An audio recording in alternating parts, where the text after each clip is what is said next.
Hello everyone. तो कैसे हैं आप लोग? आशा करता हूँ आप लोग बढ़िया होंगे। तो आज मैं बताने वाला हूँ होम साइंस यानी कि गृह विज्ञान का model paper first.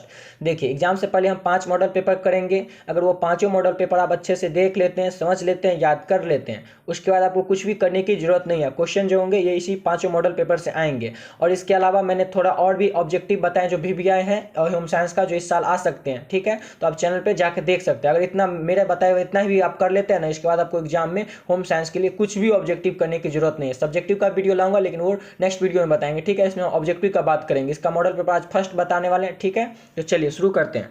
Model paper first का हमारा पहला क्वेश्चन है कि पीयूष ग्रंथि क्या है। तो पीयूष ग्रंथि का आकार कैसा होता है? किसका? तो पीयूष ग्रंथि जो होती है ना, उसकी आकार कैसा होता है, कैसा दिखने में होता है? तो कैसा दिखने में होता है? मटर के दाने के जैसा होता है। कैसा होता है? तो मटर के दाने के जैसा होता है दिखने में। ठीक है, नेक्स्ट है कि रजोधर्म की कौन सा धर्म? तो रजोधर्म की शुरुआत सामान्यतः किस आयु वर्ष में होती है? कितने वर्ष तक में हो जाती है किसका शुरुआत? तो रजोधर्म की शुरुआत, ठीक है, ये हो जाती है 10 से 15 वर्ष तक में। कितने वर्ष तक में? तो 10 से 15 वर्ष तक में। ठीक है, याद कीजिएगा, आप लोग अच्छे से ध्यान रखिएगा। नेक्स्ट क्वेश्चन है कि कृषि, ठीक है, कृषि मतलब खेती में उर्वरकों, रसायनों तथा कीटनाशक के अधिक प्रयोग से क्या होता है? क्वेश्चन पूछ रहा है कि खेती में अगर खेती करते हैं, ठीक है, तो उसमें अगर ज़्यादा खाद दे देंगे, ज़्यादा कीटनाशक दवाई सब होगा, ये ज़्यादा दे देंगे तो उससे खेत में क्या होगा, क्या प्रभाव पड़ेगा? क्या प्रभाव पड़ेगा? तो देखिए, इससे मिट्टी प्रदूषित हो जाएगी। क्या हो जाएगी? मिट्टी खराब हो जाएगी। अगर ज़्यादा खाद दे देंगे तो क्या होगा? मिट्टी खराब ही नहीं हो जाएगी, यानी मिट्टी प्रदूषित हो जाएगी, मिट्टी में प्रदूषण हो जाएगा। ऑप्शन हो जाएगा ए।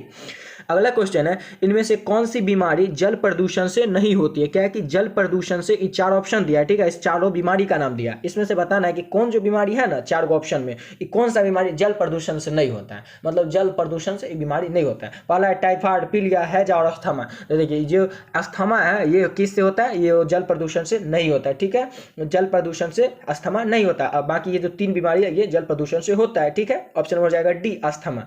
अगला क्वेश्चन है कि राष्ट्रीय पोषण संस्था क्या है? तो राष्ट्रीय पोषण संस्था, ठीक है, की स्थापना कब और कहां हुई थी? किसकी? तो राष्ट्रीय पोषण संस्था जो है ना, इसकी स्थापना कब हुई थी और कहां हुई थी, मतलब किस वर्ष में हुई थी ये बताना, और कहां पर हुई थी। तो ये हुई थी 1958 में और हैदराबाद में हुआ था। कहां हुआ था? 1958 में हुआ था और हैदराबाद में हुआ था। ऑप्शन हो जाएगा सी, बिल्कुल सही हो जाएगा हमारा।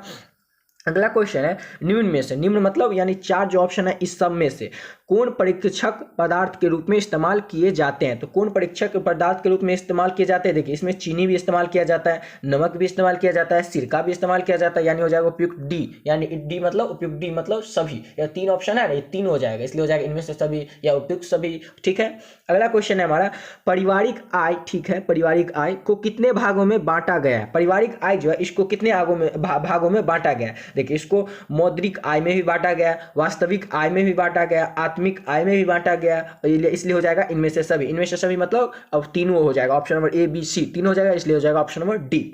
अगला क्वेश्चन है कि कपड़ों का चयन करते समय किन बात का ध्यान रखना चाहिए? देखिए, कपड़ों का जो चयन करते मतलब इस सिंपल सा क्वेश्चन है। देखिए, क्वेश्चन समझ गए बस, उसके बाद आप उसका अगर नहीं भी आता है ना, फिर अपने से समझ के भी आप जवाब दे सकते हैं। जैसे कपड़ों का चयन करते समय किन बातों का ध्यान रखना चाहिए? तो किन बातों का ध्यान रखना चाहिए? कपड़ा अगर खरीदने जाते हैं दुकान में तो किस बात का ध्यान रखिएगा कि कपड़ा का किस्म कैसा है, कपड़ा कैसा है। शैली और फैशन मतलब ये नहीं कि अभी अब चल रहा है 2023, अब आप खरीद लीजिएगा 1990 जमाना का कपड़ा, वो भी नहीं चलेगा। उसके बाद कपड़ों की सिलाई, अब कपड़ा का जो सिलाई है वो अच्छा तो है ना, कहीं फटा चिटा या कपड़ा का सिलाई उखड़ा तो नहीं ना, यही देखेंगे ना। ये सब तो खुद से बनाने वाला क्वेश्चन है, ये सब समझने की जरूरत ही नहीं, सिर्फ क्वेश्चन खुद से पढ़िए, समझिए और बता दीजिए। इसलिए हो जाएगा इनमें से सभी, ऑप्शन में हो जाएगा डी, इनमें से सभी।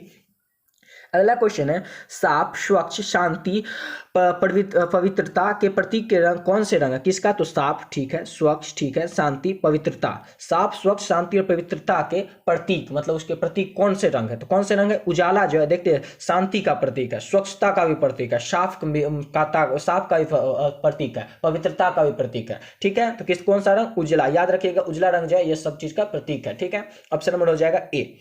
अगला क्वेश्चन है कि कृषि उत्पादन की शुद्धता और गुणवत्ता का निर्धारण किया जाता है। तो कृषि उत्पादन, ठीक है, इसकी शुद्धता कैसे हम जांचेंगे और गुणवत्ता इसको कैसे निर्धारण किया जाता है? कैसे निर्धारण किया जाता है? तो एग मार्क के द्वारा। किस मार्क के द्वारा? तो एग मार्क के द्वारा क्या किया जाता है? तो कृषि उत्पादन में शुद्धता कितनी है, गुणवत्ता उसमें कैसी है, उसकी ये सब निर्धारण किया जाता है। ठीक है, तो ऑप्शन नंबर हो जाएगा ए, एग मार्क। अगला क्वेश्चन है हमारा, जन्म से ही बच्चों में किस संवेग का प्रदर्शन होता है? तो जन्म से ही उसमें किस संवेग का प्रदर्शन होता है? जिस समय से जन्म होता है उसके माता पिता उसको क्या करते हैं? प्यारे न करते हैं, लाड प्यार करते हैं, दुलार करते हैं, प्यार करते हैं। मतलब जन्म से बच्चों में किस संवेग का प्रदर्शन होता है? तो प्यार का होता है। ऑप्शन हो जाएगा ए। अगला क्वेश्चन है कि दूध संरक्षित होते हैं, तो दूध जो संरक्षित होते हैं वो कितने डिग्री पर होते हैं? तो वो होते हैं 30 से 40 डिग्री फ़ारेनहाइट पे। किस पे? तो 30 से 40 डिग्री फ़ारेनहाइट पे। ऑप्शन हो जाएगा बी। अगला क्वेश्चन है कि वस्त्र हमारे शरीर की सुरक्षा करती है। देखिए ये भी क्वेश्चन बताइए, खुद से नहीं बता दीजिएगा कि वस्त्र हमारे शरीर को सुरक्षा किससे करती है। देखिए सर्दी से भी करती है, गर्मी से भी करती है, वर्षा से भी करती है, यानी हो जाएगा ऑप्शन नंबर डी, इन उपयुक्त सभी। ठीक है।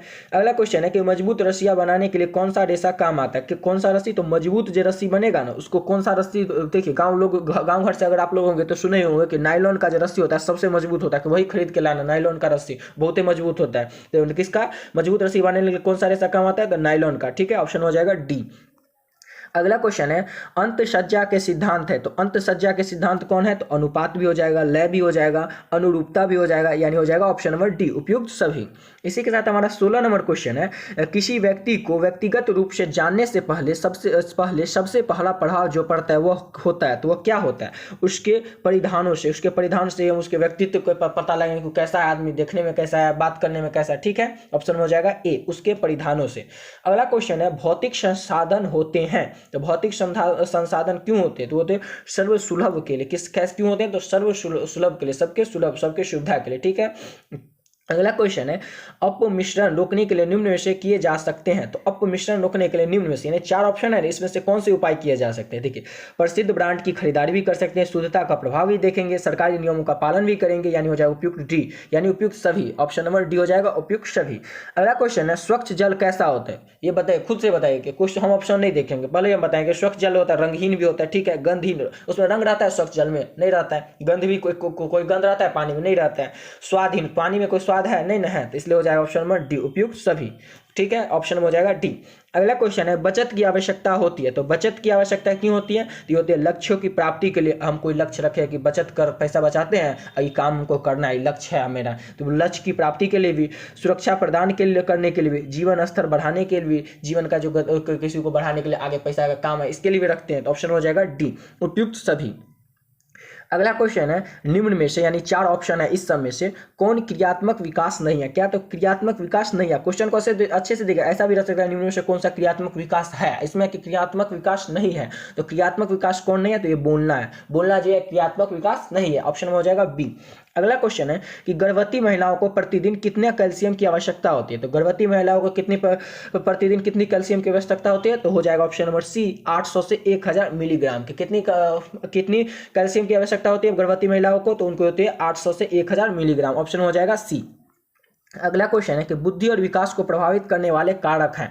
तो बुद्धि और विकास को प्रभावित करने वाले कौन से कारक हैं? तो पोषण भी है, वातावरण भी है, अंतःस्रावी ग्रंथियां भी है, यानी हो जाएगा डी, इनमें से सभी। Option number A B C तीनों हो जाएगा, इसलिए हो जाएगा ऑप्शन नंबर डी, तीनों। अगला क्वेश्चन है, निम्न में से कौन बच्चे का पारिवारिक समाजीकरण का साधन नहीं है? क्या क्वेश्चन कर रहा है कि निम्न में से, 4 ऑप्शन में से कौन बच्चे का पारिवारिक समाजीकरण का साधन नहीं है? कौन सा साधन नहीं है? तो हो जाएगा दोस्तों से संबंध। क्या हो जाएगा? दोस्तों से संबंध। ऑप्शन नंबर हो जाएगा सी, दोस्तों से संबंध। अगला क्वेश्चन है, पारिवारिक आय का घटक क्या है? तो पारिवारिक आय का घटक क्या है? मौद्रिक आय भी है, वास्तविक आय भी है, आत्मिक आय भी है, इसलिए हो जाएगा डी, इनमें से सभी। मौद्रिक आय, वास्तविक आय, आत्मिक आय, ये हो जाएगा पारिवारिक आय का घटक। ऑप्शन हो जाएगा डी, इनमें से सभी, यानी ए बी सी तीनों ऑप्शन हो जाएगा। अगला क्वेश्चन है, उपभोक्ता का अधिकार नहीं है। तो उपभोक्ता का अधिकार क्या नहीं है? दुकान में रेड करवाने में। क्या नहीं है? उपभोक्ता का अधिकार, तो दुकान में रेड नहीं करवा सकता। ठीक है, ऑप्शन हो जाएगा सी। अगला क्वेश्चन है हमारा, आंगनवाड़ी योजना किस संघ 9 से संबंधित है? तो आंगनवाड़ी योजना जो है किस संघ 9 से संबंधित है? तो ये जो है समेकित बाल योजना से संबंधित है। किससे संबंधित है? सॉरी, ऑप्शन हो जाएगा सी इसका, समेकित बाल विकास योजना। किसका हो जाएगा? समेकित बाल योजना से संबंधित है आंगनवाड़ी योजना। ठीक है। अगला क्वेश्चन कर रहा है कि गृह विज्ञान परीक्षण के लिए कब और कहां लेडी इरविन कॉलेज की स्थापना हुई? तो किसके लिए? तो गृह विज्ञान परीक्षण के लिए कब, ठीक है, कब ये बताने, मतलब किस वर्ष और कहां पर हुई थी लेडी इरविन कॉलेज की स्थापना? किस कॉलेज की? तो लेडी इरविन कॉलेज की स्थापना कब हुई थी और कहां पर हुई थी? तो ये हुई थी 1932 में हुई थी। ठीक है, अब कहां हुई थी? तो दिल्ली में हुई थी। लेडी इरविन कॉलेज की स्थापना कब हुई थी? 1932 में हुई थी। और कहां हुई थी? तो दिल्ली में हुई थी। ठीक है, अगला क्वेश्चन है कि अतिसार किससे फैलता है, क्या तो अतिसार क्या कह रहा है कि अतिसार जो होता है ये किससे फैलता है, अतिसार वियोगमा से फैलता है, किससे वियोगमा से फैलता है, क्या फैलता है तो अतिसार फैलता है, ठीक है, ऑप्शन में हो जाएगा बी।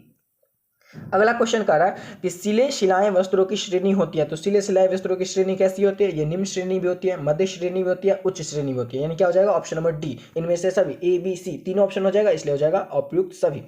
अगला क्वेश्चन है कह रहा है कि वस्त्रों के चुनाव को प्रभावित करने वाले तत्व है, तो वस्त्रों के चुनाव को प्रभावित करने वाले तत्व कौन कौन से हैं, तो ब्रह आकृति भी हो जाएगा, कपड़ों की गुणवत्ता भी हो जाएगा, रंग भी हो जाएगा, इसलिए क्या हो जाएगा उपयुक्त सभी, ऑप्शन नंबर डी। अगला क्वेश्चन है कि संपूर्ण धुलाई क्रिया के अंतर्गत कौन शामिल नहीं है, क्या क्वेश्चन है कि संपूर्ण धुलाई क्रिया के अंतर्गत कौन शामिल नहीं है, तो कौन शामिल नहीं है, तो इस्त्री करना जो है संपूर्ण धुलाई के, देखिए कपड़ा जो धुलेंगे उसमें दाग धब्बा छुड़ाएंगे, ठीक है, धुलाई कर देंगे, सुखा भी देंगे, तो इससे तो सुखाने में ना धुलाई के काम में हो गया, लेकिन इस्त्री करना तो संपूर्ण धुलाई के अंतर्गत नहीं आता है, वो तो हम सब कुछ काम कर लेंगे, सुखा उखा के अच्छा से रख लेंगे घर में, तो उसमें इस्त्री करेंगे, आयरन करेंगे, ठीक है, तो ऑप्शन हो जाएगा डी, इस्त्री करना। अगला क्वेश्चन है वायु प्रदूषण के प्राकृतिक कारण क्या है, क्या कर रहा है कि वायु प्रदूषण के प्राकृतिक कारण क्या है, तो ज्वालामुखी की राख, क्या है वायु प्रदूषण के प्राकृतिक कारण, तो हो जाएगा ज्वालामुखी की राख, ठीक है। चलिए इसके साथ ये वीडियो यहीं पे कंप्लीट करते हैं। अगर आप लोग को वीडियो अच्छा लगा हो तो चैनल को सब्सक्राइब कर लीजिएगा, क्यों, क्योंकि आने वाली वीडियो में हम 2 नंबर और जो 5 नंबर के भी ऑब्जेक्टिव क्वेश्चन होंगे वो भी कराएंगे, ठीक है। तो चलिए मिलते हैं नेक्स्ट वीडियो में।